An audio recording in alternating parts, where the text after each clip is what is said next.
Alléluia, alléluia. Bonjour mon frère, bonjour ma sœur. Que le Seigneur Jésus-Christ te bénisse. Que le Seigneur soit avec toi. Que la grâce du Seigneur, la paix soit dans ton cœur. Alléluia. Que le Seigneur te renouvelle, il te régénère, il te fortifie. Alléluia. C'est votre servante Moyer. Alléluia. Je vous ai dit que nous prions beaucoup pour notre pays, la Côte d'Ivoire. Et le Seigneur se révèle à nous. Alléluia. Je sais que le Seigneur se révèle aussi à toi, mon frère, qui est en esprit. Que le Seigneur soit avec toi. Alléluia. Voilà, sans plus tarder, nous allons prendre le livre d'Ésaïe. Alléluia. Il faut prendre ta Bible et nous allons méditer ça ensemble. Ésaïe 63, le verset 20, qui nous dit: Oh, si tu déchirais les cieux et si tu descendais, les montagnes se branleraient devant toi. Alléluia. Alléluia. J'aime beaucoup ce verset. Alléluia. Parce que ça m'encourage de prier. Je me dis, bon, en priant, le Seigneur va faire quelque chose pour moi. Voilà, j'ai donné ce verset parce que il faut beaucoup prier. Vous voyez, la Côte d'Ivoire passe par des moments difficiles. Nous sommes en Côte d'Ivoire ici et il y a beaucoup de choses qui se passent. Alléluia. Et vraiment pas catholique. Vous voyez que les gens meurent de par-ci, par-là.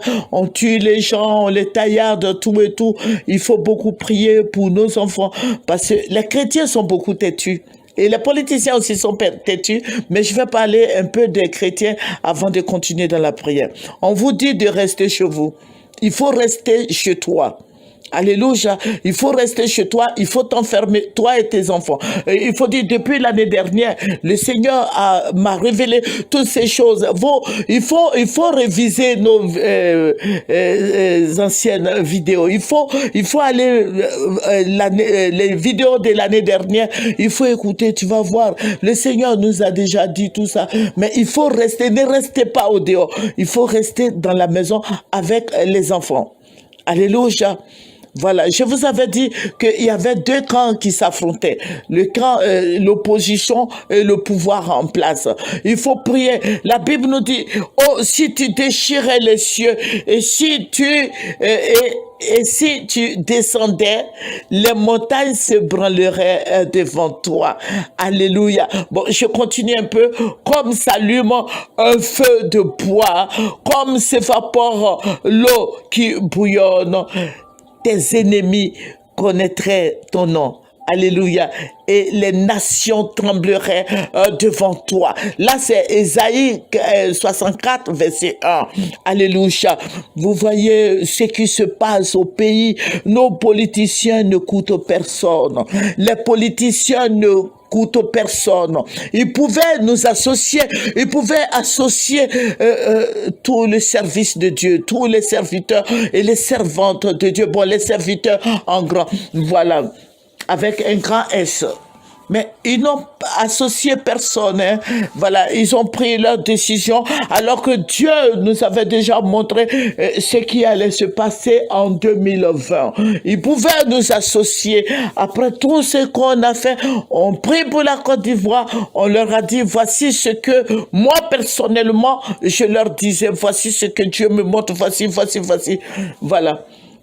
Mais personne n'écoute les serviteurs de Dieu. Et voilà, vous voyez, voici où nous en sommes. Vraiment, c'est humiliant, c'est frustrant. Et j'avais même adressé une note au président Alassane Ouattara pour lui dire, voici, la Côte d'Ivoire va brûler dans votre main. Et j'ai vu que beaucoup de gens ont commencé à m'insulter. Parce que le Seigneur, pourquoi toujours le Seigneur vous montre de mauvaises choses sur la Côte d'Ivoire? Hein? Voilà, j'étais obligé de couper avec ces paroles sales. Vous voyez, et même j'étais énervé dans d'autres vidéos. Vous, allez-y, vérifiez un peu dans nos précédentes vidéos. Voilà, il faut dire que les données ne sont pas bien, les nouvelles ne sont pas bonnes pour la Côte d'Ivoire. Voilà, vous allez dire que mais déjà nous sommes en guerre. Effectivement, la Côte d'Ivoire est en guerre. Parce qu'en esprit, nous voyons que la Côte d'Ivoire est en guerre. Et j'ai vu le fauteuil présidentiel renversé. J'ai vu, le Seigneur va me ravir en esprit, j'ai vu le fauteuil présidentiel renversé avec le président. Le président, le Seigneur me dit, regarde. Il m'a ravi en esprit, il m'a envoyé la présidente, il m'a dit, regarde. Et je vous ai dit dans d'autres vidéos encore, et regardez nos vidéos, écoutez nos vidéos, s'il vous plaît. J'ai vu le président Alassane était assis dans le fauteuil présidentiel. Il a attrapé avec toutes ses forces le fauteuil présidentiel. Et il est tombé avec le fauteuil présidentiel. Et il agonisait, mais il avait tellement attrapé, les gens ne pouvaient pas le soulever. Ils l'ont soulevé avec le fauteuil présidentiel. Il est retombé encore avec. Et à chaque fois, il ne voulait pas lâcher et puis il a dit, laissez-moi mourir. Laissez-moi mourir. C'est le président Alassane qui disait ça. Il dit, laissez-moi mourir. Ça veut dire quoi? Et le Seigneur va me dire, il dit, tu vois, il veut mourir au pouvoir. Il veut mourir au pouvoir. C'est pour ça qu'il tient le fauteuil présidentiel. On ne meurt pas pour la Côte d'Ivoire, mais on vit pour la Côte d'Ivoire. Monsieur le président Alassane Ouattara, on vit pour la Côte d'Ivoire, mais on ne meurt pas pour la Côte d'Ivoire. Il tenait tellement le fauteuil, il est tombé et à chaque fois, les gens le soulevaient pour le mettre, mais il tenait encore le fauteuil et ça tremblait. Je voyais la présidence qui tremblait. La présidence de la Côte d'Ivoire tremblait. Ça tremblait, ça tremblait. Alléluia, alléluia. Alléluia! Je voyais le sang qui coulait. Mais le président n'a pas parlé, il a fermé sa bouche. Il n'a fait aucune déclaration qui pouvait épargner la Côte d'Ivoire de la guerre. Monsieur le président, dites un mot. Dites un mot, dites un mot pour que la Côte d'Ivoire soit sauvée. Pour que les Ivoiriens soient sauvés. Monsieur le Président, je vous en prie. Je vous en prie, dites quelque chose.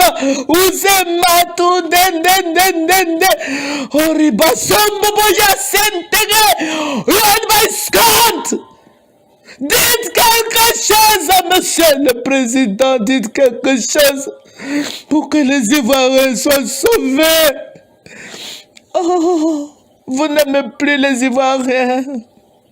Monsieur le Président, vous n'aimez plus les Ivoiriens. Dites quelque chose. Parlez. Parlez. Dites quelque chose pour que la Côte d'Ivoire soit libérée. Les Ivoiriens meurent. Les Ivoiriens meurent. Oh Seigneur, dites quelque chose. Mettez Ahmed Bakayoko. Mettez Ahmed Bakayoko. Mettez Ahmed Bakayoko pour que les Ivoiriens cessent de mourir, papa. Monsieur le Président, mettez Ahmed Bakayoko. Ne vous présentez pas. Dites quelque chose ce soir-là. Mettez Ahmed Bakayoko. Les Ivoiriens l'aiment. Tout le monde aime Ahmed Bakayoko. Monsieur, retirez votre candidature. Mettez Ahmed Bakayoko, il sera voté. N'ayez pas peur, mettez Ahmed Bakayoko. Mettez Ahmed Bakayoko. Les Ivoiriens vont mourir. Les Ivoiriens meurent déjà. Vous êtes venus dans le sang, vous partez dans le sang. Monsieur le Président, ayez pitié des Ivoiriens. Ayez pitié des parents qui perdent leurs enfants tous les jours. Ayez pitié de la Côte d'Ivoire. Ayez pitié. Vous n'aimez plus le président Houphouët-Boigny. C'est vrai qu'il n'est plus, mais vous n'aimez pas ses enfants. Vous n'aimez pas la Côte d'Ivoire. Oh, Seigneur. Souviens-toi de la Côte d'Ivoire. Monsieur le Président, dites quelque chose. Nous allons terminer par la prière. Je vous ai dit que je ne peux plus faire de longues vidéos. Les gens n'ont pas assez d'unités au pays. Les gens n'ont pas d'argent pour payer des unités. Donc, je fais les petites vidéos. Voilà. Si tu pries, le Seigneur va te montrer le sang qui coule, le sang qui coule, le sang des Ivoiriens coule, le sang coule, le sang coule. Il faut prier pour ce chapitre. Au nom de Jésus, c'est votre servante moyenne. Il faut apprécier, il faut te connecter, il faut t'abonner, il faut aimer. Alléluia, que le Seigneur te bénisse.